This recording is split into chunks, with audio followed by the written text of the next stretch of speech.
Hi, I'm Dante Morrison, an HIV advocate from Los Angeles, California.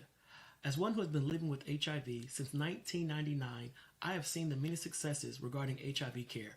However, I have also seen how HIV continues to be stigmatized and those infected made to feel ashamed. That needs to change.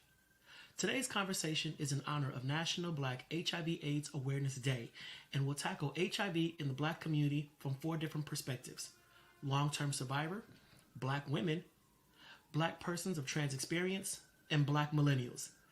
We invite you to take part in the discussion and show support for those both living with the virus and the ones working tirelessly behind the scenes to educate persons at risk for infection. It's going to take the involvement of everyone to shift the paradigm and make HIV a thing of the past. Please enjoy tonight's conversation.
Hello, hello, hello. Hi, everybody.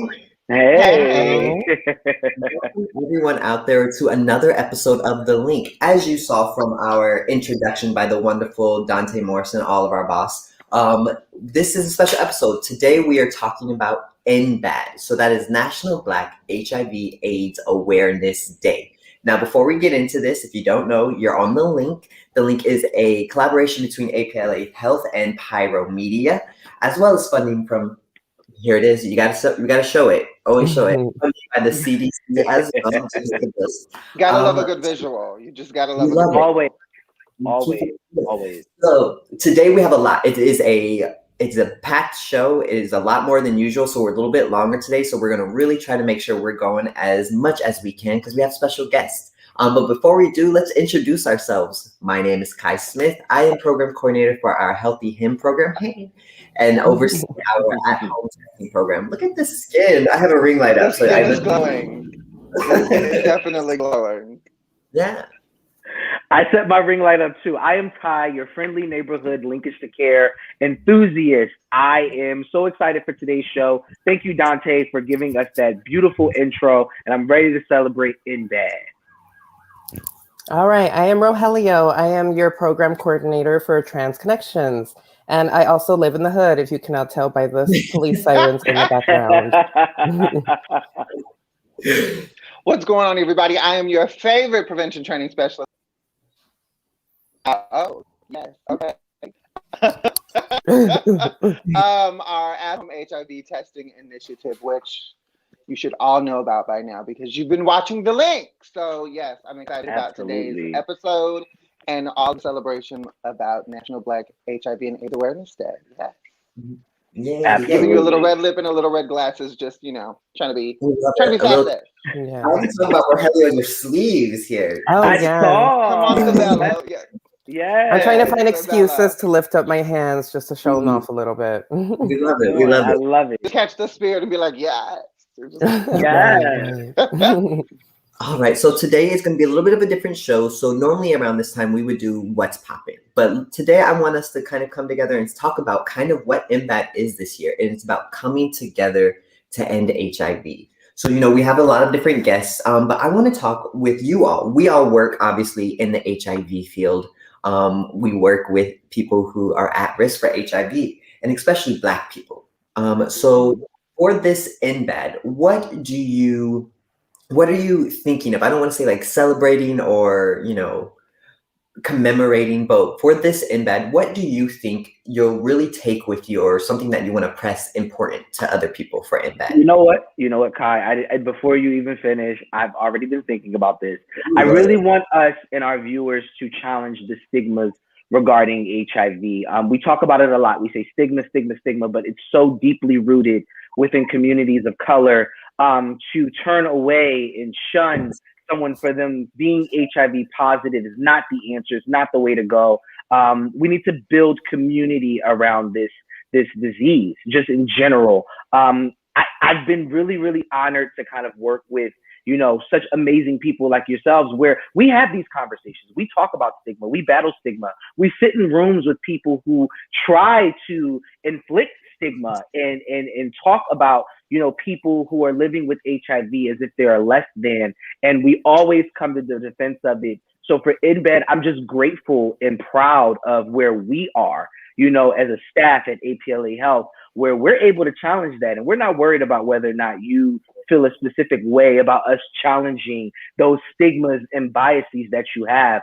We're a very outspoken, a very, very, very, very, very well-spoken team. And I am so excited for you all to see these interviews, to have these conversations. Hopefully these conversations go from this show to your dinner table, to your friend circle, and we continue to challenge these stigmas that still surround HIV.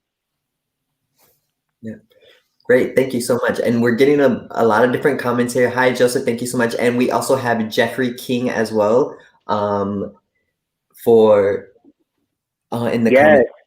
Yes. Hi, Jeffrey King. Hi, Joseph. Yes. In the meantime, so for NBHAAD, for those who don't know, NBHAAD was on Sunday, but CPT, we're a little bit late on this, and so here we are on Tuesday celebrating.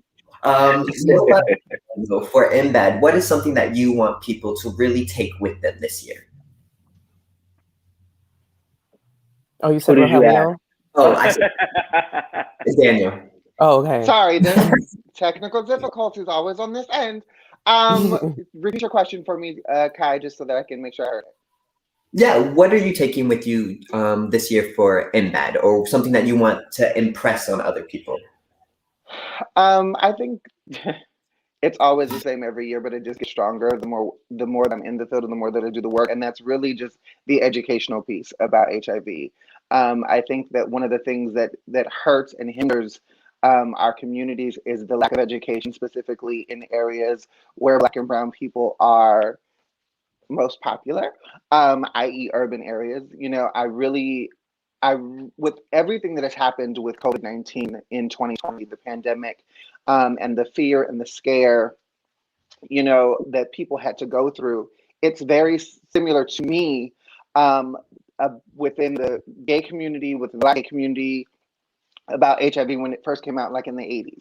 You know what I'm saying? In the 70s and the 80s and the early 90s, like that fear, that chaos that kind of went, because you just didn't know who had it, you didn't know how you were going to get it. Everyone was scrambling to figure out their lives. And even though HIV has come such a long way with medicine and research and information, I feel like the severity of it has also been lessened. So my hope for this year in celebrating NBHAAD is to really give people the education that they need to understand what HIV is, how it's transmitted, how it affects, the lives of those who have it, and even the affects the lives of those who know people who are HIV positive. And to constantly be tested and using the tools available to us to make sure that you remain negative. And if you're positive, making sure that you remain as healthy as you possibly can be. Great, thank you. And what about you, Rogelio? I think for me, it's just kind of everything is put into a new perspective coming off of what a wild year 2020 was. I think coronavirus definitely made people look at HIV a lot differently. Maybe not necessarily in the disease way, since we've been dealing with it for a while, but just taking it back to Ty's point, the whole community aspect. A lot of us haven't had those opportunities to be in community, whereas a lot of these places, even if you think about clubs or any social spaces for the LGBT community, they almost served as LGBT centers informally in a way. And because a lot of people were taken out of that in, last year, I think that NBHAAD is kind of just a bit of a reminder about that, the importance of community and reminding everybody about, supporting each other.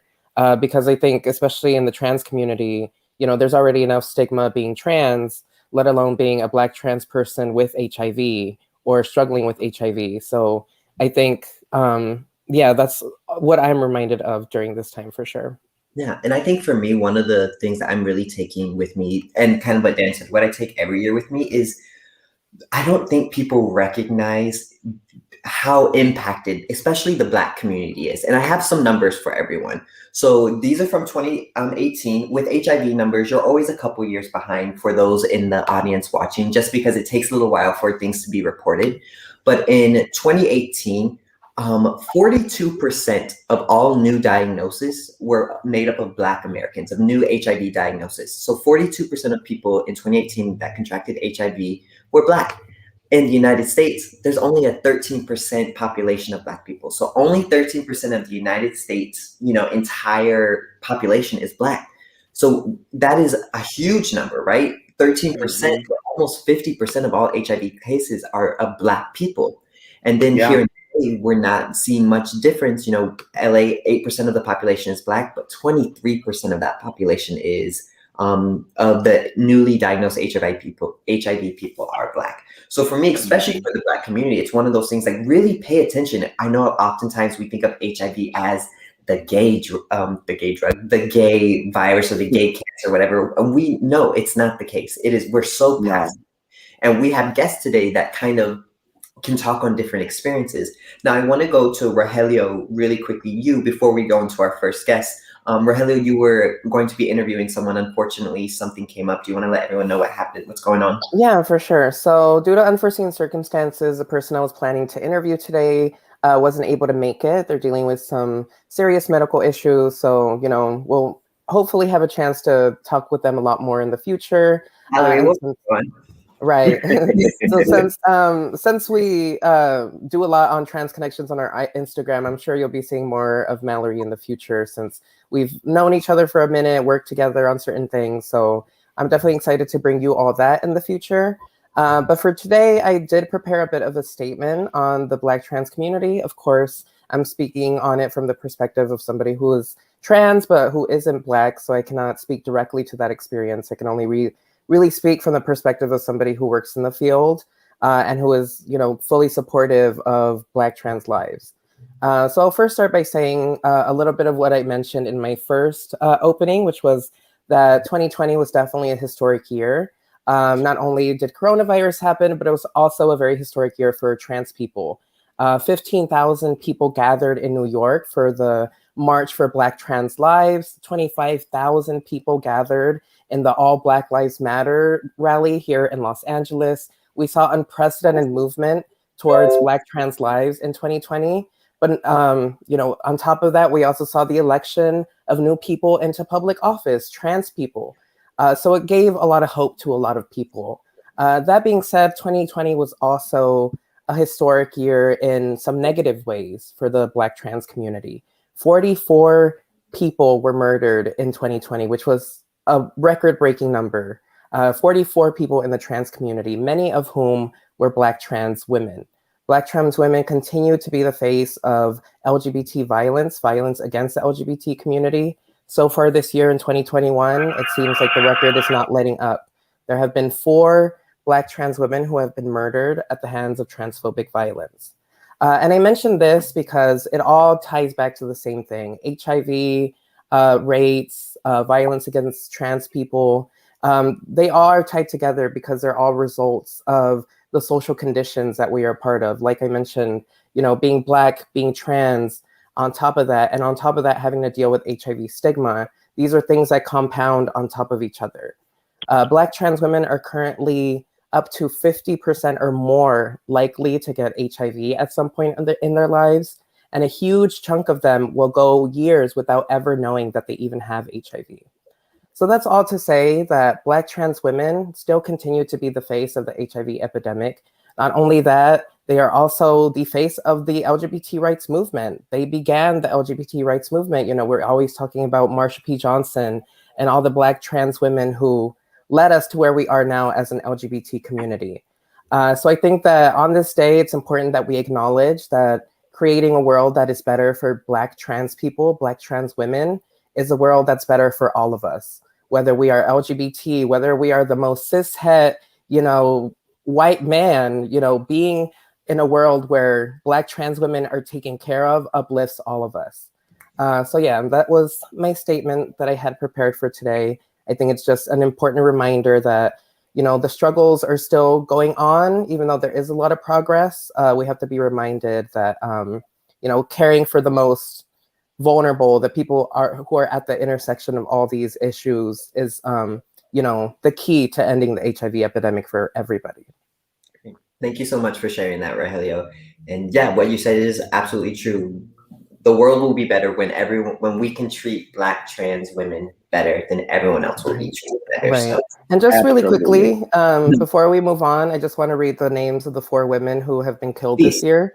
So the 4 women who have been killed so far in 2021 are Dominique Jackson, Bianca Banks, Tiana Alexander, and 50 Bands.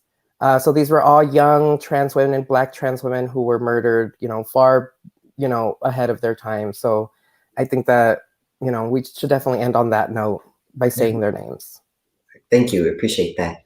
And with that, we turn it over to you, Daniel.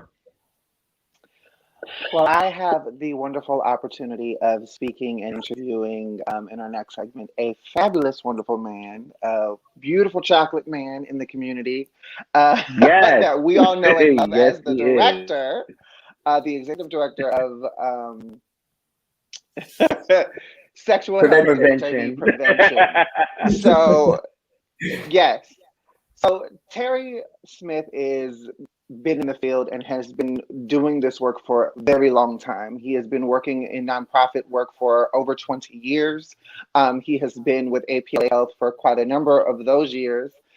He has his bachelor's in psychology from the University of Laverne, and he has his master's in public administration from California State University. And his job with APLA is basically to implement and make sure that prevention and all of its services are working well. And that includes our PrEP Center of Excellence, as well as our Sexual Express Clinic, which is soon to be coming to a city near you. So here in LA County.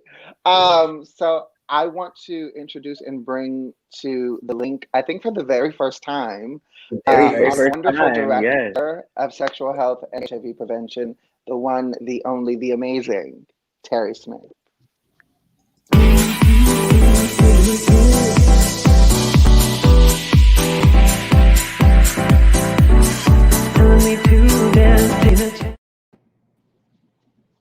Hi, Terry. Hi, thank you for that wonderful introduction. Wow, I want to meet that guy.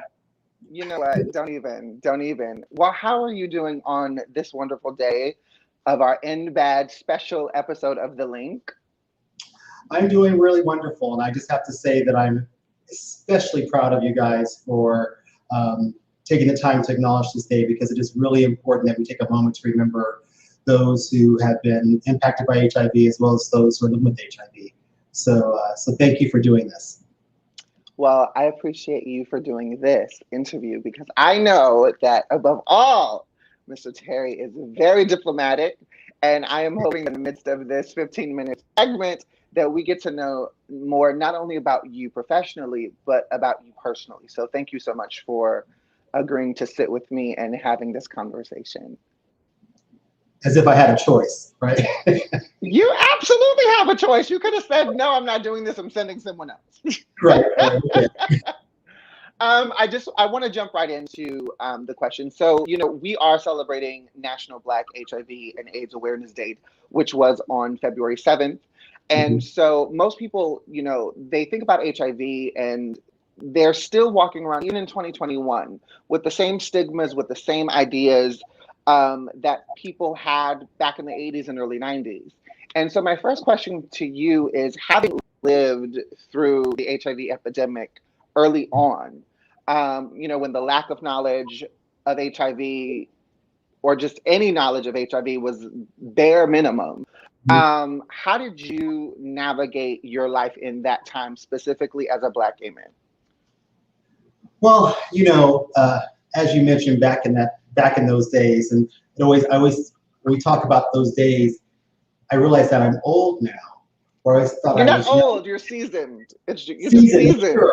Okay, but it was a very scary time, because there was this disease that was killing people, and no one knew what it was, and it was really kind of this gay white disease. That's the way it was kind of presented in the media. And so when I tested positive, it just kind of threw me for a loop. I was like, what the hell is this? And there was a great deal of shame, and really just feeling alone, because I felt like I had no place to go. I couldn't tell anyone because of the stigma that was out there. But one thing I did decide at that point, that I knew that I was going to die. I believe we're all going to die someday, right? But that I was not going to die from AIDS, that this was not going to be my story, that I was going to overcome this. And so just navigated by just kind of getting through it. I, struggled with going on meds, because back in those days, the meds were poisonous, and they were killing people. But then made a decision when protease inhibitors came out to go on meds and start my journey there. And it has been a definite journey, and I'm glad to be here today. Well, we're definitely glad to have you today. You mentioned living in a time where, it was presented in the media that, this white gay man's disease. And here we are in 2021 with statistics that Kai read earlier regarding Black individuals being the highest number of new cases of HIV. Do you feel like that has to do, that's directly connected to the media presentation of HIV? Do you feel like, based on how it was presented back then in the early 80s versus how it's presented now, do you think that still has something to do with the Black community being one of the highest numbers that we get in new HIV cases? Well, I think it's important to point out that even back in those days, Black and brown folks were disproportionately impacted by HIV. The face of it was gay white men, because I think that was able to, people could get some compassion for that people didn't care about, Black and brown people getting this disease. When you look back at the early statistics, we were right up there. I think one of the challenges that we had in our community was that it took us a long time to accept that this was happening in our community, and that we had gay people in our community, and that we had men who like having sex with men in our community. And so that kind of prevented us from taking this seriously. And although there were many of us who were gay and living and all that other stuff, there was just a denial of this even being part of our community. And so I think that hurt us and kind of took us a while to kind of catch up. And I think that one of the reasons that statistics are so high today in our community is that we just have a lot of folks who are HIV positive, who are unaware, who are not in care, and they're unintentionally infecting people. And so a lot of the work that we do here at APLA and other organizations is to really get out there and encourage testing, encourage linkage to care, staying in care, and all those things that are so important to address that narrative. And the other thing I would just add too is that it should be no surprise that this has hit our community the way it does, because health disparities are very real in our community. So any disease that's out there, we're like number one, be it hypertension, diabetes, the list goes on and on and on. And so the health conditions and the social determinants in our community all drive this, and we have to all kind of work together to get us to a better place. Terry, the one thing that I can say about you that I have always admired is your ability to, regardless of what you say, sound so empowering.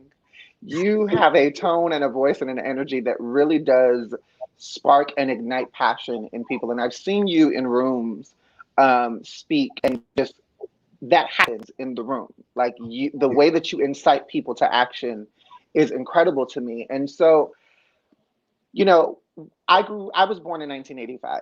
So I grew up. Yeah, I get it. Okay. I grew up as a kid. So there you go. Well, I say that to say I grew up in an era as a kid watching the HIV epidemic kind of spin out of control in that time, even though I wasn't, in my teens and 20s at that time, I had family members who were older than me who were part of the gay community. And of course, uncles, aunts, or family friends and things. And slowly but surely, I noticed people weren't around anymore. Yeah. And as a kid, it doesn't register. But as an adult, I'm sure, have seen friends, loved ones kind of no longer be here. Mm-hmm. How does that fuel you as a survivor, as someone living with HIV, doing the work that you do? How does that push you forward and ignite you? Wow, that's a great question. I think that those of us who are still here have a responsibility to make sure we never go back there again. And so what drives me is that in this day and age, no one needs to become HIV positive. No one needs to be HIV positive, not in care. We have all the resources and the tools available to us, and we just got to get them out in our community. And we have to break down complicated science and challenges and all that and get this information to our people. And I'm tired of us being number one. I'm tired of hearing young Black men dying of AIDS, trans women being positive, not being in care, all this, which is so unnecessary in this day and age. And so it is about the health of our community that really drives me. Because one of the things about living with HIV is that you can really live, and when I say live, I mean thrive with HIV. And that HIV becomes just kind of like this small part of your story, and there's this whole other part. And so I really want to awaken our community to our greatness within and really challenge us to really kind of take our sexual health very seriously. And so it's about the testing and the PrEP, and if you're HIV positive, getting yourself in care. And we're talking a lot about HIV, but we're also number one in STDs as well. And so folks who are sexually active getting regularly screened for STDs and getting treated and those kind of things. Well, I definitely agree that there is no excuse for not being in care, specifically nowadays. And I think that under your leadership and just the people that we work with in prevention, we do a great job at making sure people get into care and stay in care and keep up with their care. So I'm very appreciative to the team that I'm a part of, Yes. that you just so happen to lead because you're so amazing. One of the biggest things that we talk about on the link is lived experience. We talk about, experiences that we can't necessarily speak to because, our lens is different. As someone who does not live with HIV, my lens and experience is completely different than someone who does, regardless of me working in this field and doing the work that I do. What has been for you the biggest realization about HIV, both from working in the field, but also living with HIV as well? I think it's been the understanding that the reason that someone gets HIV or puts himself at risk for HIV is simple. They just want to have sex. There was a moment, and then complicated. Because there's things like survival sex and people being in abusive relationships or people being with someone who told them they were negative or, things happen. And I think that part of life is being able to understand those two opposites and kind of live in the middle. And so for my own life as an HIV positive man out there living, and I know that, Daniel, you think I'm 1,000 years old and I don't live, but I live just like you. I have never ever said that or thought that. Own my own sexual health and be responsible for that, and then and also be responsible for my community. And then similarly, really challenging all of us to really kind of take responsibility for our sexual health. And I think if there's any kind of takeaway from this, I really want people to hear that you are responsible for your sexual health, and that it's one of the most important things that are going on for individuals. Because if each person takes responsibility for themselves, we will end this epidemic, because we have everything that we need to end this epidemic. As I said earlier, no one has to become HIV positive. No one has to have HIV that's out of control. We can get it under control with medication where you will not transfer the virus to somebody else. There's all these things we have going on, but we just need to use them. And so I think to answer your question more fully, just the realization that sex is going to happen, and it does happen. But it's Yes, really it up is. to the individual. Yes, yeah. It's up to the individual to really make sure that they're okay, that their sexual health is in check. You know, we've been joking a little bit about, you know, the age difference and, you know, how old you are, how old I am, you Right. know, but I really do want to ask someone who is more seasoned, because I feel like there's a dichotomy where we look at the numbers now, we see such a large impact on young Black gay individuals, you know, men who sleep with men who are Black, you know, navigating HIV, trying to not get it, those who have it and don't know it. And there's this thought when we talk about HIV that my life just stops if I become positive. But there's also that same stigma as it pertains to aging, where we have a community that feels like, you know, when you hit a certain point, that your life is just over.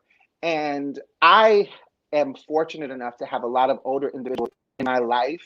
And I look at them and they are, like you said, they're thriving. You know, they're doing amazing things. They're still vibrant. They're still, you know, virile. Like there's a passion and a life in them that cannot be put out. What do you have to say to the aging generation or the older generation, the seasoned generation who lives with HIV, who may not necessarily have that type of passion, who do feel like, you know, life is over? Well, you know, I think it's about the life that you create and the desire to live. I really do. I wholeheartedly believe that when people want to thrive, they will begin to thrive, whatever that looks like for them. And so if it's, you know, climbing a mountain, skiing, whatever it is for you, that you do that and that you grab that zest, because, you know, we only go around this planet once, right? And so why not have it be the best that it could be for you? And why not make it just wonderful? You know, you talked earlier about the statistics with young people, but we do have older people, 15 plus, who are becoming, who are seroconverting as well. And so there's work that we got to do. And one of the things I talk about all the time is that we can get this HIV stuff under control because we got a whole lot of other stuff in the world going on right now that we got to address, with systemic racism and all this stuff that's going on in the world that we need to address. But we got to get our health together first so that we can move forward and address those things. Awesome. I just love it when you speak and you get so passionate about what you say. It's amazing. Oh my God. Okay. So last two questions that I have for you.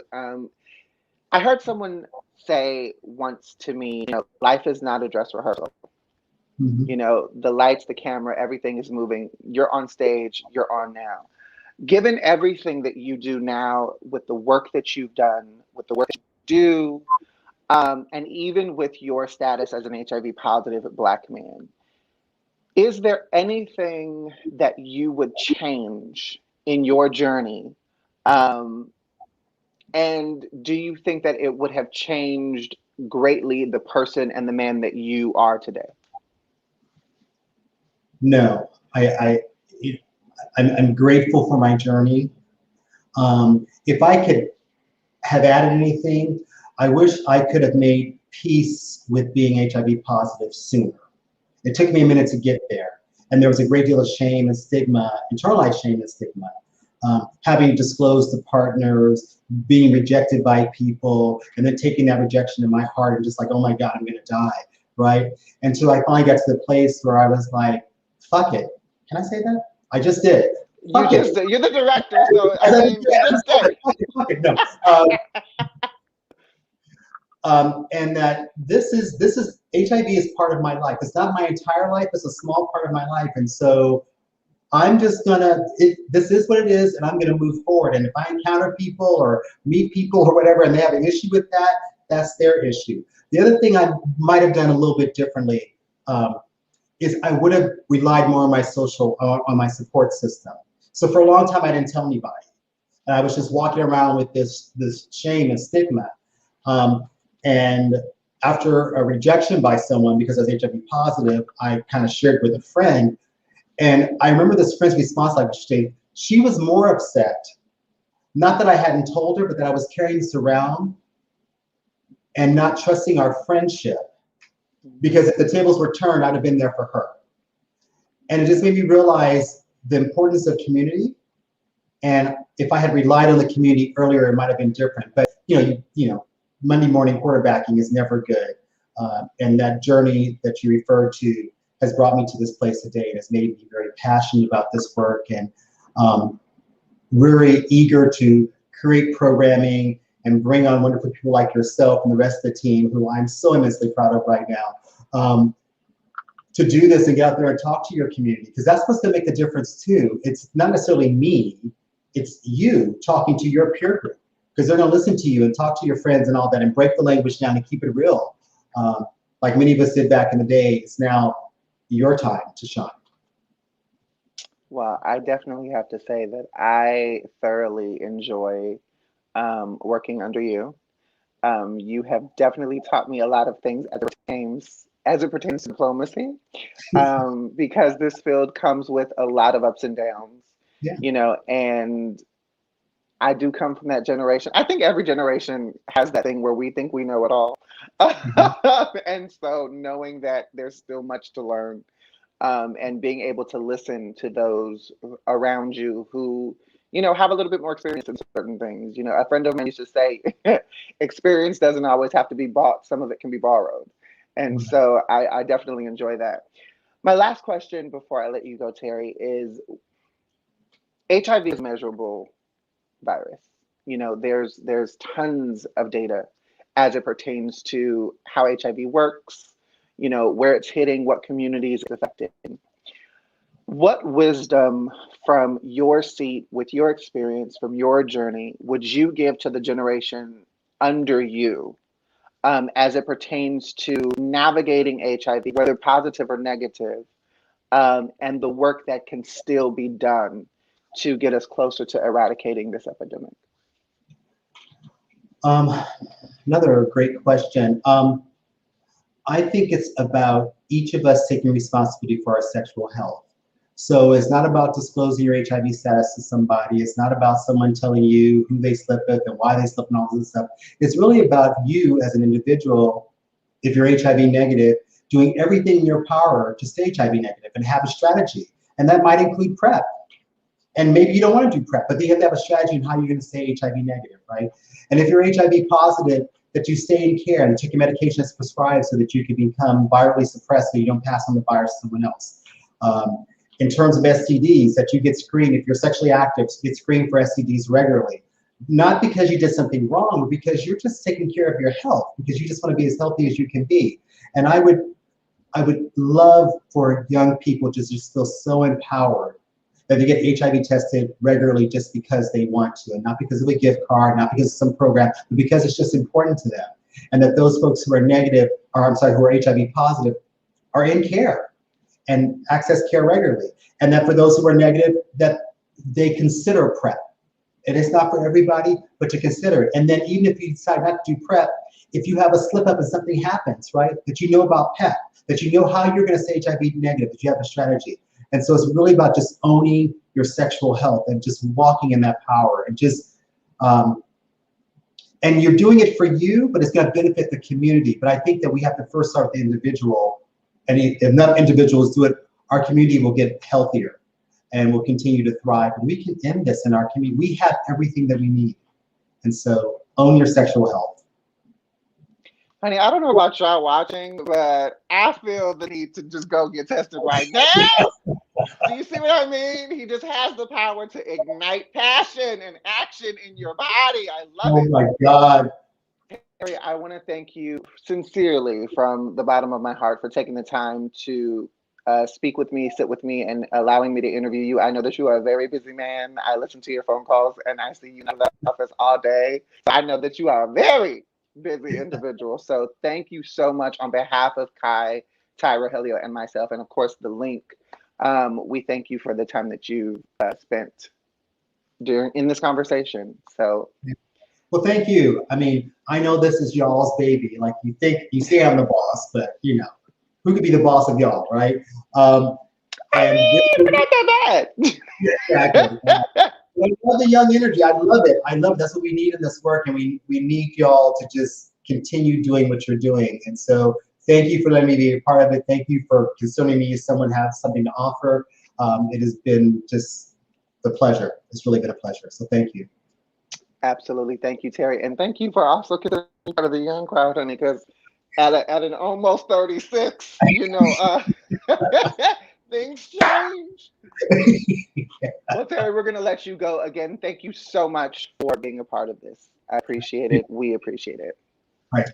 Take care. Bye-bye. And thank you. Outside of that, before we go into our commercial break, I do want to let everyone know that we are supporting APLA Health and Wellness, is supporting the You Got Talent competition that is happening February 18th, 2021. This is a $500 grand prize competition. It is for anyone who feels like they have talent. So if you sing, if you dance, if you hula hoop, if you train dogs to jump through hoops, honey, we want to see you. And this is how you can participate. To enter the competition, drop a comment on the You Got Talent virtual talent competition on Facebook.com. Or you can send a short 30-second video of your talent to A. Sanchez, SANCHEZ, at publicstrategies.org. Again, that's A. Sanchez at publicstrategies.org. Simply film a 30-second video of you doing what it is that you do, submit it, and we will see you on February 18th. It's going to be about a 6-week competition virtually, so people will have the chance to vote for their favorite talent and their favorite performer. And of course, if you get that prize, honey, that's $500 in your pocket. So make sure that you sign up today so that you can be a part of that.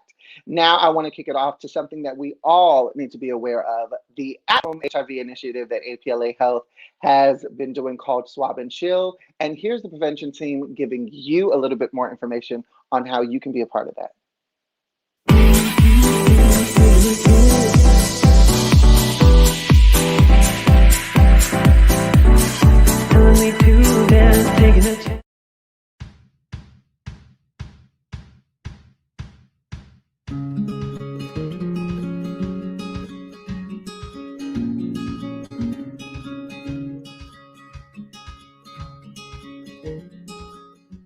Hey guys, Ty here from APLA Health, and I got some good news for you. APLA Health is launching our first ever at-home HIV testing initiative. As we battle the global pandemic of COVID-19 and all that it entails, APLA Health is doing what we can to fill the gaps for those who are in need of knowing their status, linking to care, and having safer sex options. The initiative, officially known as Swab and Chill, will be our virtual hub for those seeking to take an HIV test, receive HIV kits, link into medical care for those who are HIV positive, while also having access to several other programs and services that specialize in harm reduction for HIV infection. Such services include PrEP PEP information, as well as substance abuse services. Our goal with Swab and Chill is to make HIV testing easily accessible and easy to use within the comfort of your own home. We provide each client with the OraQuick at-home testing kit. This kit is a simple test that is done by orally swabbing the gums and waiting 20 minutes for your results. APLA staff is available to virtually assist you while taking the test, while providing resources and support for those who may test positive. maybe you already know your status and you're just low on condoms and lube due to accessibility. No problem. We can also send you one of our safer sex kits right to your front door. As we strive to keep our community safer and well informed, your privacy is also a high priority. All packaging will appear from APLA Health. Our over-the-phone assessments are quick, easy, and secure, so you can feel safe in sharing your results with us and asking any questions that you may have. If you or someone that you know is interested in having one of our at-home testing kits mailed to you, or you just want more information on what Swab and Chill can provide, please call one of our team members at 323-329-9713, or just email us. Come swab and chill with us. Come swab and chill with us. Come swab and chill with us. Come swab and chill with us. Come swab and chill with us. Come swab and chill with us.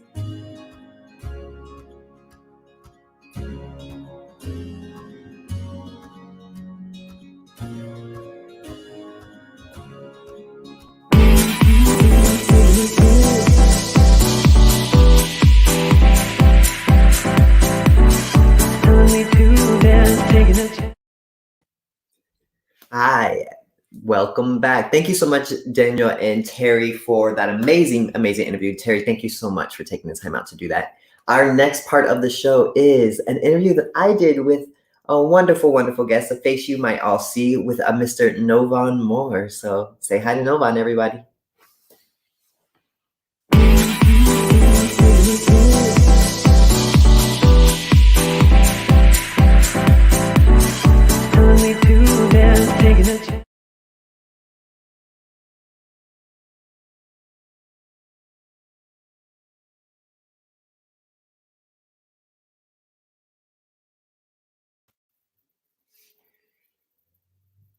Hello, hello, hello. Hi, everybody. My name is Kai Smith, if you didn't already know, and this is The Link. And today for NBHAAD, which is National Black HIV/AIDS Awareness Day, I have a special guest that I get to interview. It's Healthy Hymn's very own Novan Moore. And we're going to have a conversation about HIV in the Black community in terms of Gen Zers, right? I'm a millennial. We've already heard from Terry Smith. So let's hear from the next generation, the youngest generation. So let me proudly introduce the myth, the legend, the man that is Novan Moore.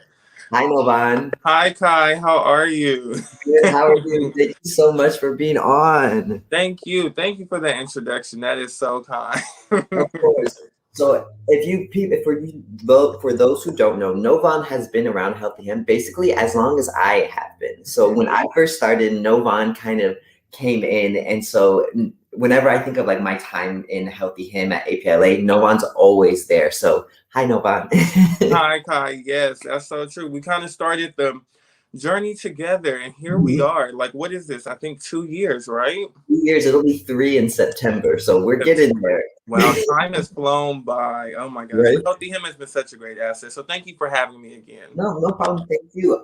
So as I mentioned before, our conversation today is about HIV and the Gen Zers, because you are a Gen Z person. So before we start, I want everyone to get to know you a little bit better. So if they don't know you, Novan, who are you and how did you get wrapped up in this APLA craziness?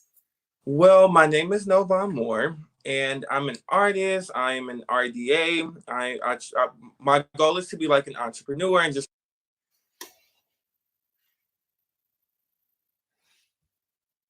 Oh. Huh? Yeah, we can hear you. Okay. You want to start over? Yeah, so tell us again, who are you? So my name is Novan, and I am a Healthy Him ambassador.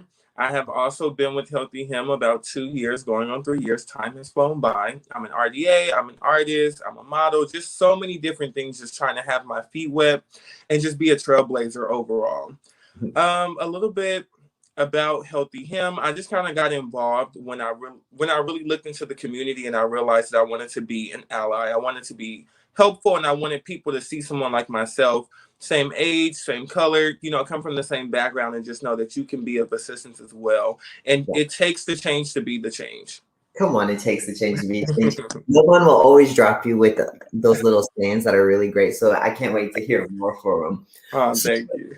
Yeah, so let's go ahead and get into it then. So my first question is, as a member of Generation Z, as Gen Z, do you think growing up, you got a proper sexual education, right? Millennials, sometimes we talk about, we kind of got sex education, but not really. Then as you go into older generations, sex wasn't even talked about in school or at home. What about you as a Gen Zer? Do you felt like you were given a proper sexual education growing up? I was not given proper sexual education growing up.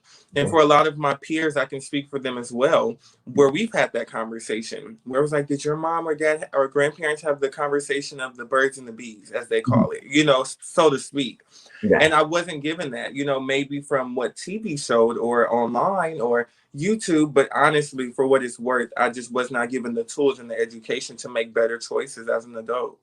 Yeah, and I think that's actually a really great point you brought up about like it being on TV and kind of social media or things like that. Do you think that's a really big point of where your just knowledge of sex comes from, is kind of from media? I do. And I think a lot of times, still from what I've learned, even with you guys and a plethora of other articles and information, I'm still so ignorant to what sex is really, what it really is, or what it's about, or what it entails, and how to really do it better. You know, for instance, a lot of people are unaware that sex and communication are hand in hand. It's a pivotal role in that relationship, or even if it's a situationship, as we call it, or an entanglement. And communication is so, it's so important. Yeah, great. So, and I want to bring up something that you had brought up, conversations you're having with your friends, because Gen Zers, I feel like out of all of the generations, you talk to each other, you really have conversations. And so I want to bring up things about like PrEP and condom use. Are these conversations that normally happen in like friend circles, or these things that you're actually, talking about with your friend groups, or that people your age are actually talking about? In the last couple of years, it was never a topic. Okay. Even if I knew my friend was sexually active, if he or she maybe shared some information with me about a partner, I would say maybe in this last year or two, I've kind of seen the difference in the curve, as far as them wanting to know more, just doing better, and taking those steps into the right direction. Okay, cool. And so I have a follow-up question for you for this one. So, lately, especially when we look into like music, we're seeing a lot more sex positive music. You've got like Megan, we've got Doja, we've got even like Cardi B's new song. Like sex is everywhere. Right. Do you think that your generation, and especially as a Black person, do you think that the conversation of sex has become more open within the last year or so? Open, yes. Okay. But in the proper way, no. Okay. What do you mean by that? Because the conversation is open because I may want to get it on or get it cracking or do X, Y, and Z, but I don't really know what that entails or what the consequences may look like until it's too late. So a lot of time, go ahead. Oh no, keep going, keep going. So it's just different because you see it, and it's different when you see something than when you experience it. And life and experiences has this way of molding you and shaping you. But honestly, a lot of times it's, if I knew better, I would have done better. Okay, great. And so here's a question for you. Do you think that Generation Z, Gen Z, takes HIV seriously, right? So, the generation before millennials, maybe even some of the older millennials, it was really, really, HIV was actively killing friends. With the millennials, it was a disease that happened before us, but now it's even further away for members of Gen Z. Do you think Gen Z sees HIV as something that's still an active threat, or just something like it happened to older people? I see the, Gen Z, this generation, more so viewing HIV still as a deadly disease, or honestly, not even a deadly disease, but more like what we used to call the cooties, or something that's nasty, or you can transfer it by hugging or touching a person that may be HIV positive. So you have, I feel like the group that's very ignorant to the situation, and then you have the group of Gen Z, they're very, no, HIV is important. And then I've also been amongst conversations and people who are like, no, that's HIV and AIDS are two different things. It takes time for this. Or it was a little shocking to hear like, oh, a little bit about this education, where it's kind of 50-50 right now. Okay, that makes sense. And I think I would agree on that. Speaking with younger people, just in my day-to-day, some days we speak with Gen Z members who really know about HIV. And I'm like, wow, you have so much information. Like, I wish I would have known. But then I think, just like with everything else, sometimes, we get our information maybe from like our friends or like our bald-headed cousins down the street who don't really know all. Right. So I think that's something. So yeah, thank you for definitely bringing that up. Yeah. So the question then I have for you is, do you think that it's possible, like if you could, do everything possible in your power, and same with your generation, do you think that HIV is something that Gen Z could see the end of? Because, we've seen a lot of advancements with just understanding the virus. It's my hope we see Gen Z be the generation to, end HIV. Do you think that's a possibility? I do believe that's possible, and that is my hope and prayer as well. Just because it takes the time to truly curate something that people need to kind of help just eradicate. You know what I'm saying? This notion and motion of this can't be cured or this can't happen, but I do believe that's a possibility. And just also to piggyback off of the last question, I'm also in the dental field, so what I've learned in general is that patient education is very important. Yeah, so it is possible. Okay, great. So you're definitely saying, we need to take that moment to educate people, especially in the Black community, because we know in the Black community, sex isn't always talked about because, we've got church, we just don't talk about it at home, or, our grandmamas or our moms don't want to have those conversations because you're too young to be talking about that. They are the grown folks' business. Yes. Exactly that. So what do you think, especially in the Black community, what does the Black community, do you think, need to do in order to see more mobilization for HIV care? Because, we know, especially as Black gay men or men who have sex with men, we are more likely to contract HIV more so than anyone else statistically. What can we do as a community to kind of come together? Because that's what this year's about, is about coming together to kind of see those numbers drop. To see those numbers drop as a Black community and LGBT community or whatever community that might be, it's more so just taking the initiative. But also, in addition to taking the initiative, it's unlearning the behaviors, it's unlearning the information, and just kind of filling those gaps with the correct information, the correct tools to just be able to do better and also to decrease those numbers. Okay, great. Yeah. And I think that's actually a really, really great point. A lot of what we unlearn, especially when we have like sex, when we think about sex, we were taught growing up, man and woman. What happens when sex isn't like that? We are, okay, so that you have sex through anal sex, but you don't know the safety tools. You don't know about proper condom use or even things like PrEP and PEP. Like those are conversations that I think a lot of us miss. Right. So here's my last question for you. And this can be as big and as like grand as you want it, or even can be really, really small, local. If you could give any advice to your generation or young people like yourself today about HIV, what would you do? What information would you want them to have, or kind of idea would you want them to carry with them when it comes to HIV? When it pertains to my community or just, people doing better with HIV awareness, it would be to learn information, to do some more research, to ask the right questions. Don't be afraid to ask questions. To get on PrEP, man or woman, get on PrEP to get tested as well. You know what I'm saying? Because a lot of times I know for my community, we were raised with our parents who were, they grew up in a time where what stays in the house, what happens in the house stays in the house. To say something, to speak up, it's better to know than not to know. A lot of times early prevention is a beautiful thing. Even if something happens, early prevention matters. And just also just knowing that what you play a part in, you matter. Every person, every preventative measure that we may take matters.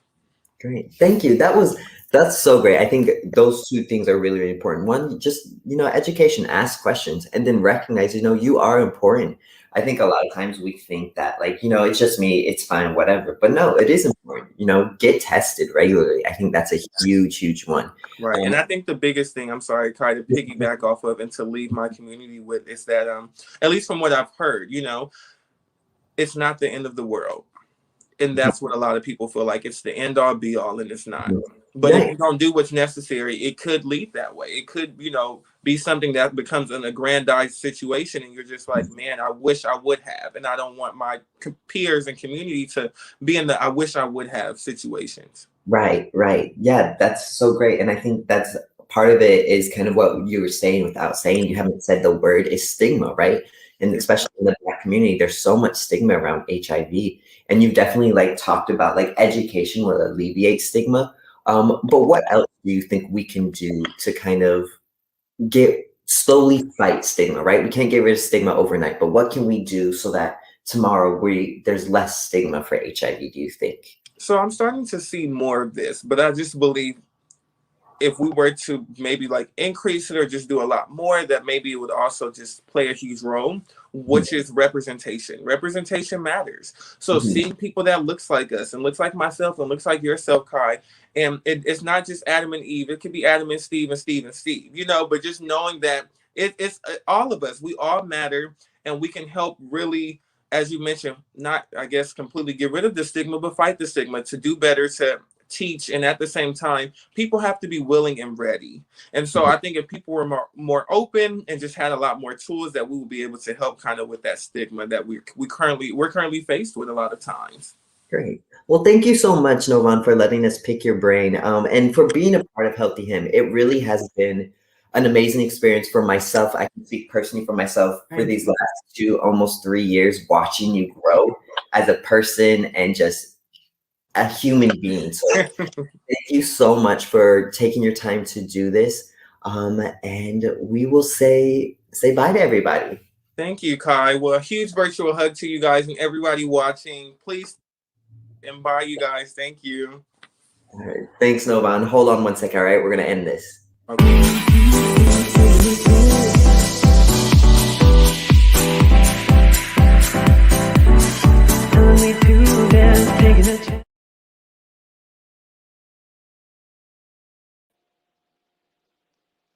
What's going on, everybody? That was Kai and Novan. Oh, I miss Novan. I always get joy when I see Novan because he's such a wonderful individual, wonderful spirit. But right now, we're going to go to our U equals U commercial with some faces that you may recognize.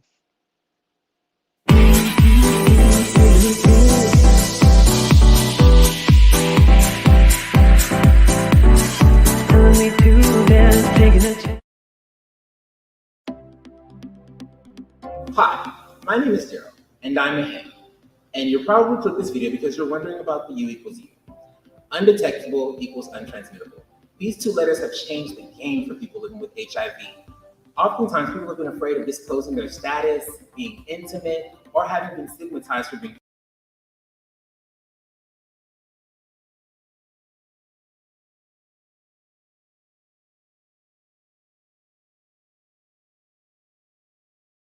medication, then guess what? The transmission is impossible. Yes, impossible. If you don't believe me, you can ask the Center for Disease Control. They will back this up and have been since 2017 with hundreds of experts and organizations. Now, what does that mean to be virally suppressed? It means that you have 50 or less copies of the HIV virus per milliliter of blood. Now, I know it's hard to imagine, but that's a tiny amount. Taking your HIV medication daily, without fail, most people are able to become undetectable within 1 to 6 months. Now, we wish we could say everyone is able to reach U equals U status, but we know that sometimes it is harder for other people for different reasons. However, for the majority that do reach undetectable and continue to take their medication daily, there are no risks for transmission. Of course, we encourage safe sex practices because there are other STIs that can be transmitted, but HIV won't be one of them. If you have any other questions or concerns, you can contact us here. Thank you guys for watching.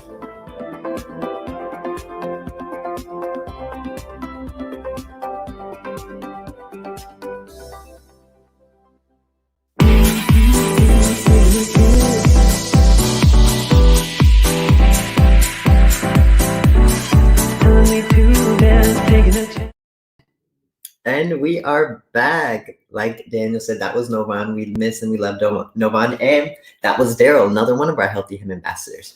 So now we have come to the last interview of our show. So for the interviews, for this one, oftentimes here at Healthy Him, we have the conversation of HIV in the sense of a male perspective. But HIV is not specific to men or even to just trans people as well. Cisgendered women are also impacted by HIV. So Ty has sat down with Portia D and, Shadon McCant and had a wonderful interview. I was choking, sorry about that. So let's go ahead and sit down and watch that interview of Ty.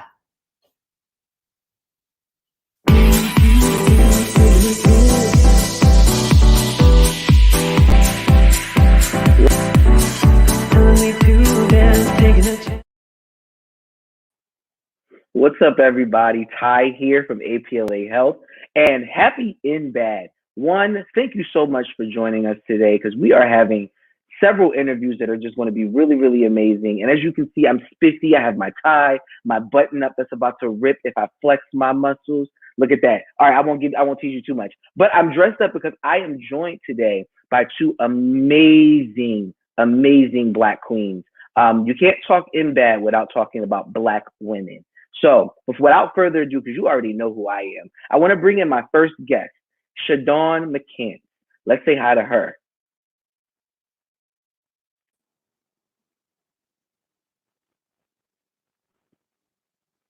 Hey, Hello, hello, Shadon. guys. How are you today? How's everything going? I am awesome. I have just finished a 3-day intensive training, so I am overwhelmed, but with excitement. So yeah, I'm good. Thank you so much for being here with us today. We definitely appreciate it. So tell the people what you do. So I am Shadon McCanns. I am a licensed professional counselor here in the Houston, Texas area. I've been licensed as a therapist for the last 7 years. I tell people that it's a labor of love, that I do the work because it's what I was called to do, but it's also my purpose and passion to make sure that individuals definitely within the Black community can experience healing. As well as I am the founder and CEO of a nonprofit called To Know Is To Live, where our mission is to definitely bring about education, awareness, and advocacy around HIV and AIDS in the Black community, specifically with Black women. They are far too often left out of the conversation. So as a Black woman living with HIV, I find that is my mission again to do what needs to be done so that my community and specifically women such as myself don't fall by the wayside and get lost in translation. So that's a little bit about me. And that is more than amazing. Just the work that you're doing. I am such a big fan of you. It's such an honor to have you on today. I do want to introduce our next guest because our next guest is amazing as well. Let's bring on Portia Dees.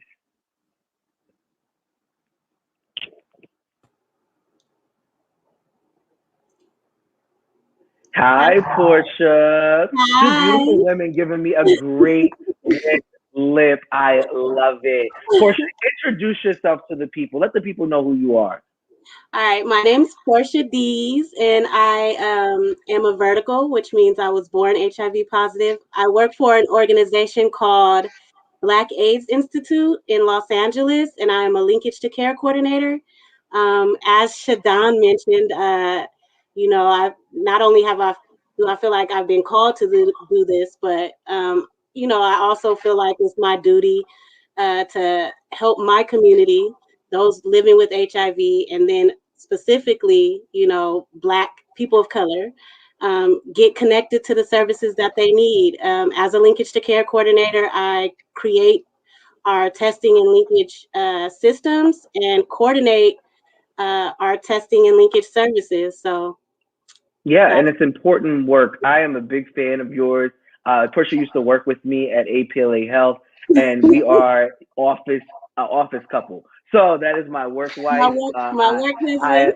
Right, yes, I love you so much. So since I have two amazingly humble, intelligent, literally just selfless women that are out here doing the work, I want to ask you all a couple questions as it pertains to Black women and HIV, because like Shadon mentioned earlier, the resources, they're just sometimes just not there. And Black women are a big population and they need to be cared for just like that as well. So my first question will be for Shadon. So do you feel Black women have been left out of the HIV conversation as it pertains to funding and then also promotional materials? We see certain things on TV, like the commercial for Dovato and all that other stuff that are catered towards Black women. But how do you feel Black women have been represented as it pertains to the HIV conversation? That is a very loaded question, and thank you for that, Ty. Black women definitely have been left out of the conversation. I think when we talk about the conversation versus the actual work, yes, we are left out. What we know is that, Black women, 1 in every 48 Black women will be diagnosed with HIV in her lifetime. That's a high number. Let that sit. Yeah. And so if we know that that is where we are right now, underneath the population of men sleeping with men and African American men as a whole, we are next in line. But where do you see us in the schema of the commercials? Like you said, you referenced the Dovato commercial. I actually happen to know, as Portia knows, the woman that was in that commercial. We all, dropped our mouths dropped because we were excited to see someone that looked like us on national TV and hopefully soon to be international. But before her, where were we? Where did you see us? The commercials, and not dog anyone or put any other population or ethnicity or culture behind, but we're not there. You see the commercials around PrEP, you see the commercials around Biktarvy and all the other conversations, but you don't see Black women at the forefront.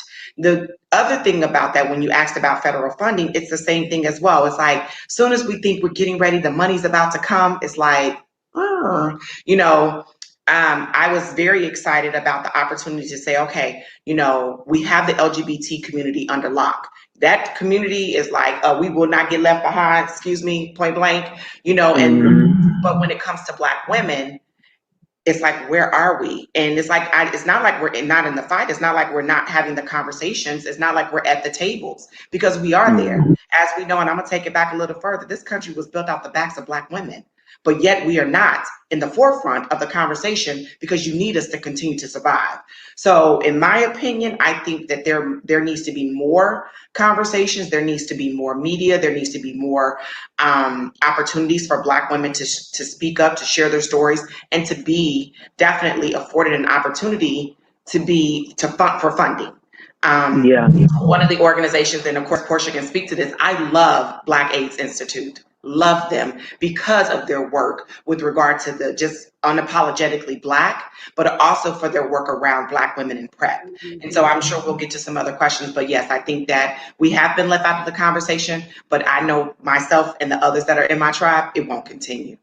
Amazing answer. What you brought up, representation, and the fact that, watching the Dovato commercial, you knew the person that was in the commercial, and such a small community, not a small community, but such a big, large community, but you all keep in contact with each other. And like you said, it wasn't no shade to say, oh, this is like amazing, this is big, because so often, I will speak for the gay community, so often we see certain things like visually, and then we're like, well, they should have used someone else, or they should have used this person, or they should have used that person. So it was really, really nice to hear you say, we were just excited just to see her on there. Portia, representation, how important is it?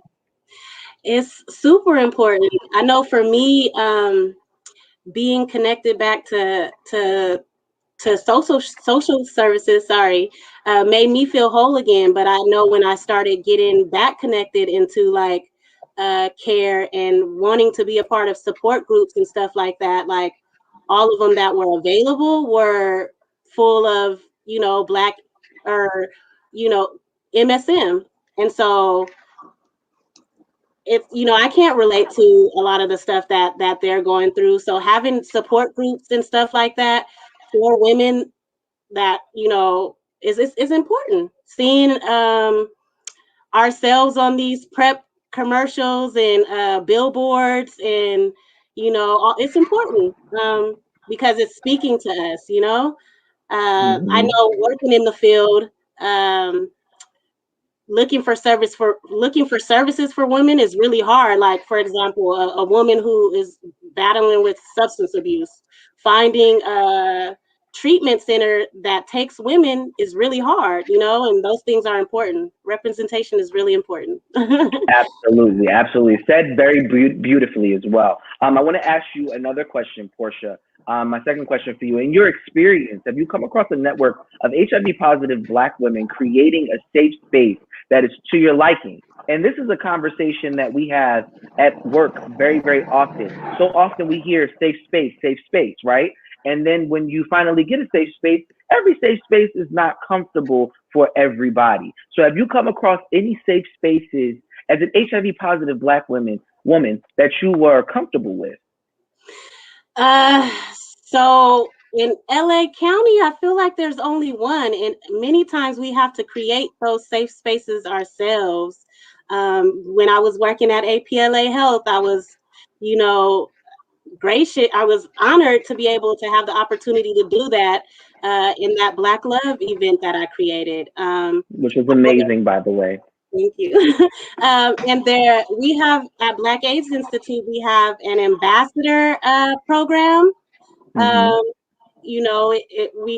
feel like it should be revamped. We should keep doing this. But that was awesome that we did that for Black women. and it was trans women as well, but it's not that many. Ty is not. We have Yeah. to create those spaces. Absolutely. Shadon, to that point, creating these safe spaces and making other Black HIV positive women comfortable.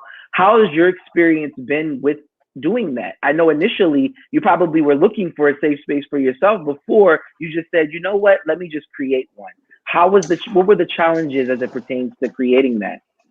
So I have to say it is definitely you. So your question has a point to it that I think a lot of times I want to pull on is you said, you're right. Safe spaces is one thing, but safe spaces where you can connect with people that are like-minded is what I found to be kind of hard so far.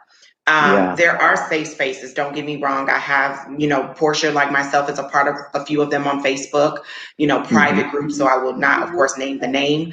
And then I'm in the process of actually creating one myself, because one of the things is, and I have to be honest, is that when I came out with my story December 19th of 2019, one of the reasons that I knew I was called to this arena was because I didn't see individuals that looked like me sharing their stories. I have to be honest, I'm about changing the narrative and stumping out stigma. Those are other points of mine, because just because I'm a woman living with HIV doesn't mean that I'm a drug addict, I'm a, promiscuous, I'm gonna use that word. You can say it. It's so often the narrative is that you're a drug addict or a whore or whatever the case may be. Yes, say it. Yes. Right, and I'm not that. I am a whole, as I said in the beginning, a beautiful Black woman living and thriving with HIV. I have 2 degrees. I have a license. And so for me, I want to particularly get to that woman who is sitting there trying to find her circle. There's, again, I understand that there are many levels and spaces that we sit in as women living with HIV, but we all need our circle. We all need our safe space, but we need a safe space for women that we can connect with. So yes, I have found it to be a little hard, but at the end of the day, what I tell anybody who may be looking for a space is just come to the table. And there's enough of us that will find what you need. And if we don't have it, it's just the same. Create it if it's not there. So that's kind of where I'm at with it. Absolutely. Sorry, go ahead, Portia. I was just saying, I'm glad she said that. Yeah, no, completely. First of all, let me just tell you both are giving me goosebumps with your responses. This is such a needed conversation, and I have 2 beautiful Black women that are capable of having this conversation and bringing the issues to the forefront. I feel honored just being in the presence of you 2. I'm going to continue with my question, so I'm fangirling. So don't mind me. Don't mind me. Shadon, no problem. Shadon, I want to capitalize off of the momentum that you just created with sharing your story, right? Both of you are HIV advocates. How hard has that been navigating those conversations, Shadon, specifically in your community? So the crazy part is, let me just give an example. I don't find it to be hard. However, I'm still trying to understand the listening ear of my community. So just prime example, I did it at a live. I always try to do, I call it candid, courageous conversations, because we're going to get candid. You can't have a courageous conversation if you ain't willing to be candid. And so, I have these conversations, and I'm one of those, and I don't know, Portia, you've heard it with some people. Some tables, you can't come to me without HIV coming up, or an STD, or sexual health, or pleasure. All of that is going to come up at some point, more than likely, if you're in my presence more than a couple hours. And so I have these individuals that, that follow me. My follows have started to grow and grow. But even in my own personal circles, I seem to be having the same conversations with my friends. And so I'm finding it difficult, because I'm like, you guys are seeing the lives, you're watching them because you're responding, but they responded with, girl, you're so cute. Oh my God, you're so beautiful. Okay, did you hear the message? I need you to tell. Did you hear the message that HIV in the Black community is continuing to ravish us at alarming numbers? Did you hear any of that? So, my most recent live was, how can I, guys, what am I doing? What can I do better? How can I serve you? How can I serve our community? Because I'm feeling like, not that it's going in vain, because what I do believe is, at the end of the day, as long as I can touch one at a time, I'm doing what I was called to do. But yeah, definitely, I feel like it's kind of hard in our community because we still, and it's a gift and a curse, and I'm gonna bring this up, and I'm just gonna be transparent in my own moment.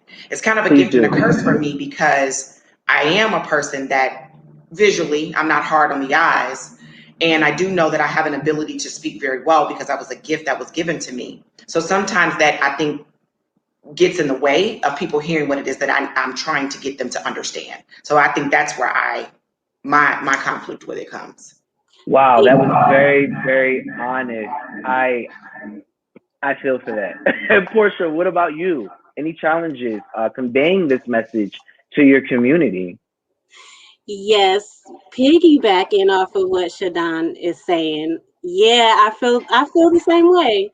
I think when I do get up and speak, and they be more worried about like, oh, who are you dating? How is dating like for you?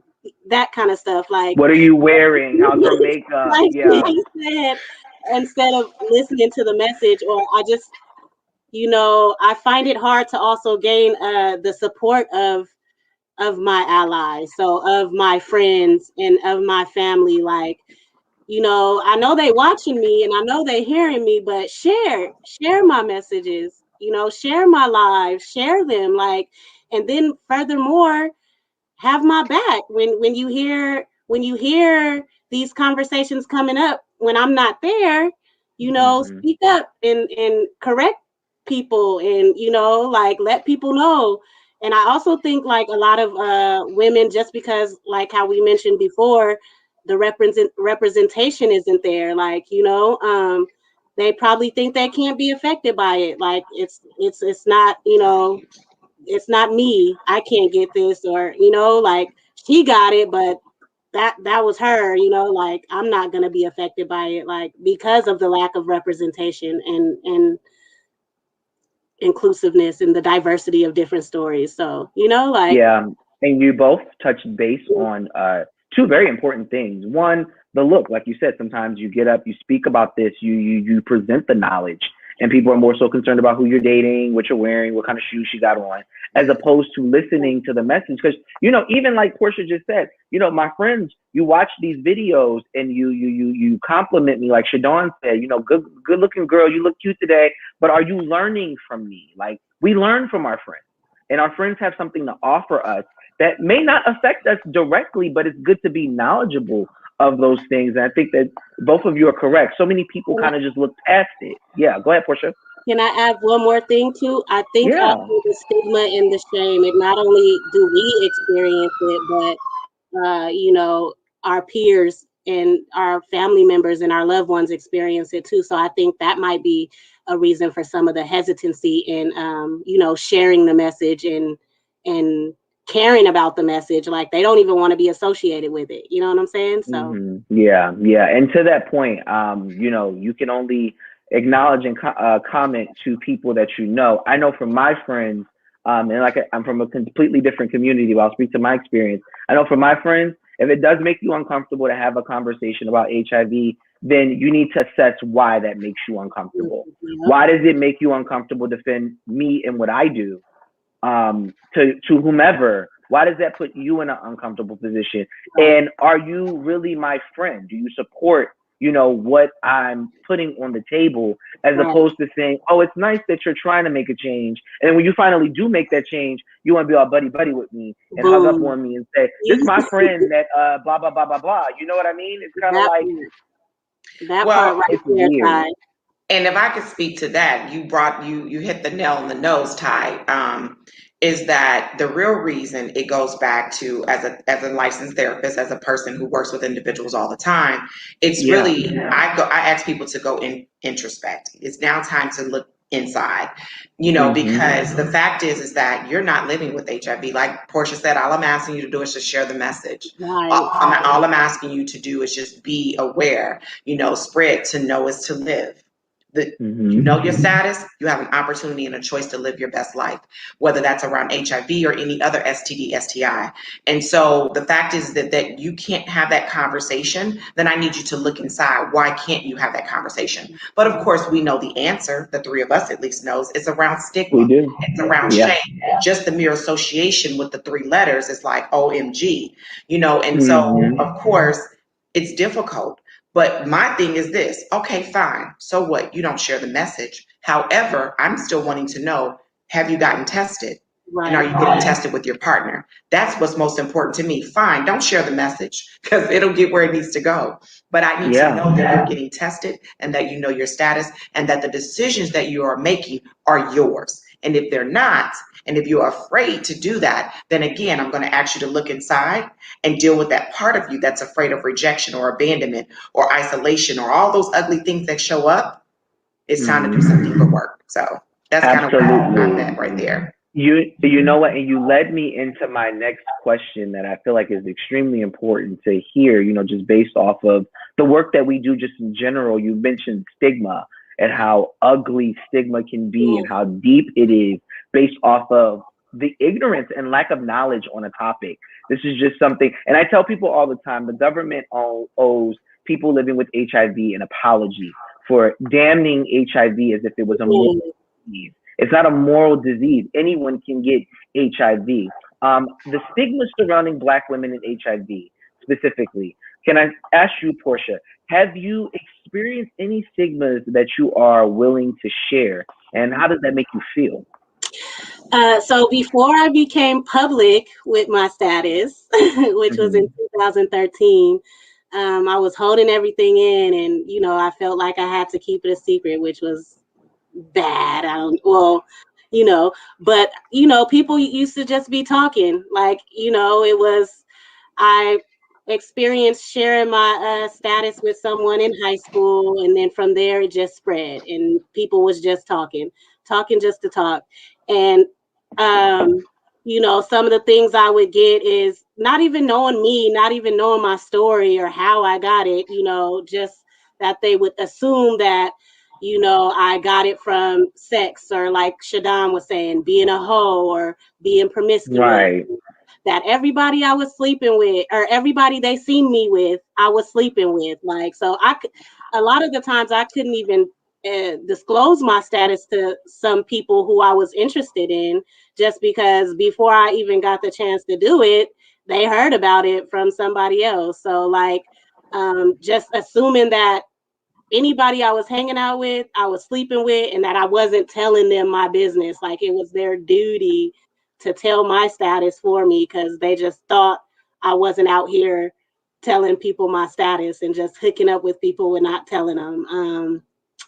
And yeah, just stupid stuff, like without even knowing me. So people are so. I'm sorry to interrupt that. That hit a nerve for me. People are so self-righteous and feel the need to have conversations about other people's business as if they're doing somebody a favor. I'm not running around telling people how broke you are. So let's not do that. That's just, I'm sorry, that's just a Thai tidbit. I apologize. But yeah, like when you brought that up, that's very triggering. I don't, you know, just going through that in general, people feeling the need to convey your status to anybody is just ridiculous. And then even knowing in 2021, I was about to say shit. I'll say shit. For 2018 or 2018, you know, when we introduced U equals U, it's like no one took it. Like no one was trying to learn about this. You always want to learn about the negatives that surround HIV, which really there aren't really many negatives as it pertains to HIV, but people focus on what they've heard, the imagery that they've seen, and instead of learning and saying, wow, you know, U equals U is a really, really great thing where we are in HIV research, people still continue to damn people who are living with HIV. It blows my mind. Shadon, I have the same question for you as it pertains to stigma, Black women, HIV. Any experiences that you're willing to share with us? So I don't know if I said it, but I've been living with HIV for 25 years, so I could go on and on. This would be a whole nother show. But yes, I've experienced stigma a whole lot in my experiences. As I was stating that I just came out on this platform in this arena. Literally, it's been a year and 2 months, maybe. Not even 2 months. And we need you. We need you desperately. Thank you so much. But go ahead. And Yes. so for me, I tell people part of my story was I lived in a bubble with shame, fear, and guilt. Those were my babies. I birthed them from the moment of finding out at the age of 17 in a doctor's office, because at that time it was 1995, and it was like, and for Portia, she can understand when she was born, it was like, oh, it was a death sentence. It was dark. It was death.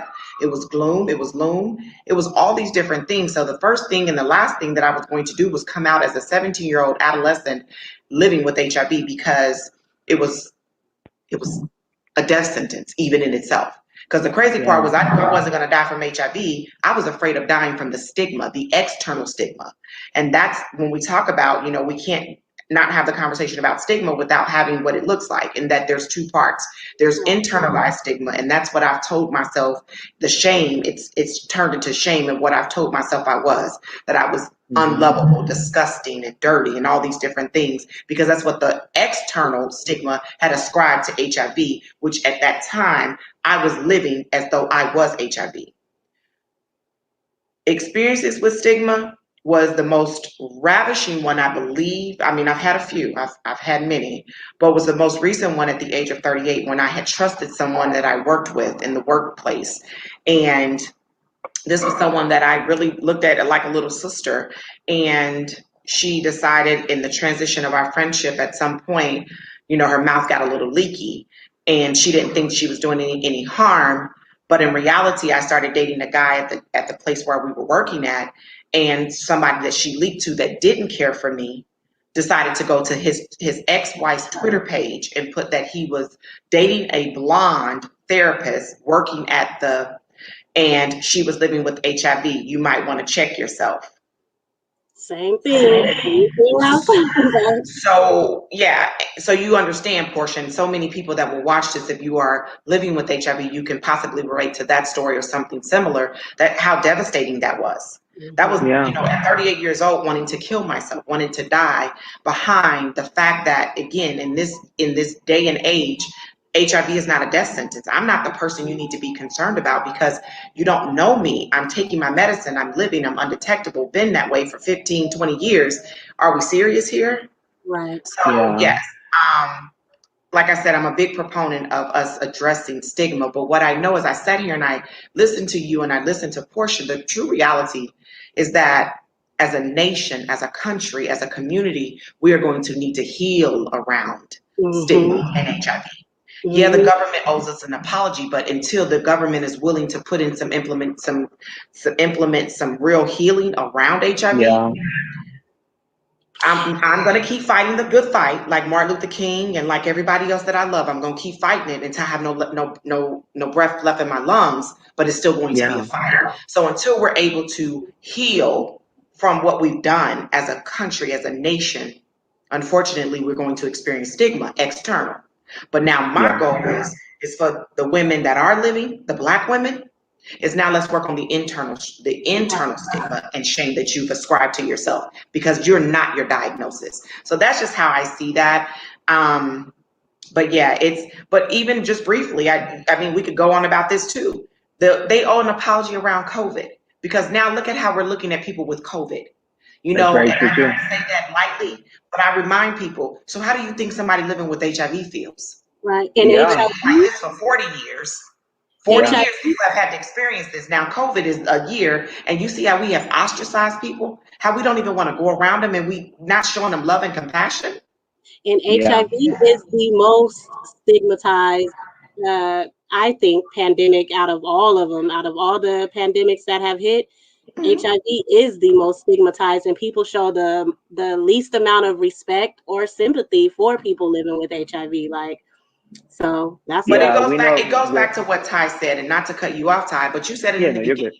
It's the moral concept. Conceptualization is that you can't think, you forget that there's, like Portia, the vertical transmission Everybody didn't contract this, or your thought is that, again, the person was a whore, he or she, and did something that just, this is what you get behind your behaviors. No, that's not the case. Right. We know Black women, and even our elderly, older women now, Black in nursing homes and, divorcees, one time. Right. One experience. So let's not assume. So that's, my point on that. Yeah. No, again, y'all, these responses are just, that's why I'm just sitting there and like taking it all in, because so often we create these platforms. They shouldn't hear from me. They should hear from y'all. This is about you right now. My last question before we go, because we're running out of time, and I could do this all day with you. We have to do like a part 2 of this. My last question to you both, and I'll start with Portia. What would you say to an HIV positive young Black woman afraid to ask for help? I would say that there's no need to be afraid. That help is going to be vital to your survival. Getting in care and getting on treatment is first and foremost number one. But getting connected to an agency that offers services that will help you be around other people going through what you're going through, is very important. So you won't feel isolated and ostracized in your experience. I would say that it's not the end of the world. HIV is not a death sentence. You're not going to die. You're still worthy and deserving of love, and you're still beautiful, even after your diagnosis. So that's what I would tell them. Absolutely, though, that just dropping gems of just knowledge and acceptance and support just on this platform alone. I'm honored. Shadon, what would you say to a young HIV positive Black woman that's afraid to ask for help? What I would tell her is this, baby girl, you have a community out here. I need you to see my face. I need you to see the face of this beautiful woman here. There are so many of us out here willing and waiting to open our arms and accept you into this arena. Yeah, you didn't sign up for this. You're not happy. You're not excited. This is not what you dreamed for yourself. This is not what you imagined your life would be. However, what I want you to know is wherever you are in that moment, know that as human beings, we're built for connection.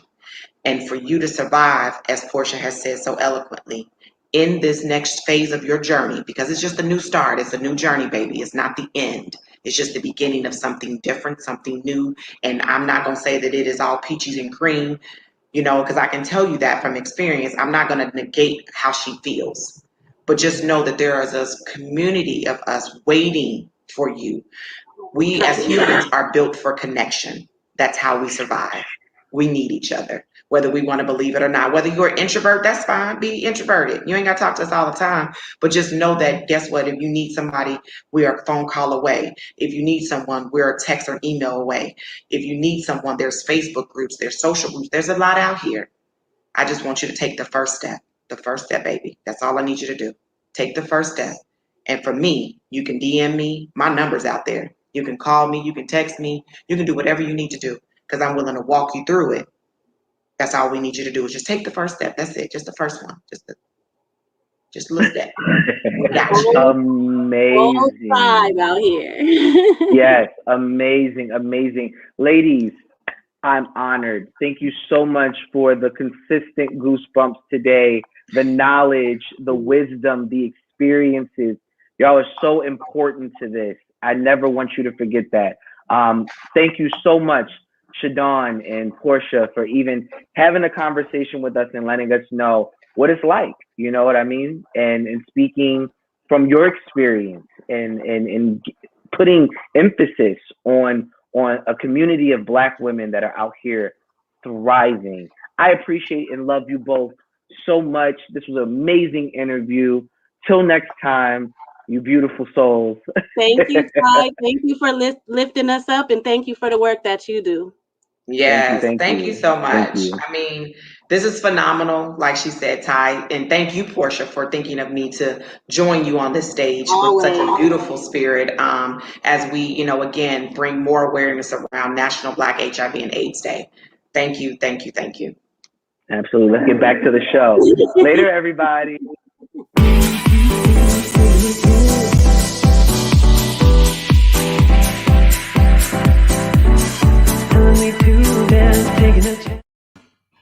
Hi, everyone. I know we're running over, but I just wanted to come and say thank you all so much for joining us today for our special episode of The Link for National Black HIV/AIDS Awareness Day. I do want to take this moment where we can all come together for a moment of silence just for any person who is impacted by HIV, especially the Black community, as well as anyone who's kind of going through a hard time right now because of COVID, or just anyone out there. We want to say thank you so much. You are not alone. I want to thank all of our guests, Shadon, Portia, Novan, and Terry, for being on here. We will see you all next week. Have a wonderful, safe Tuesday and get tested. Bye, guys.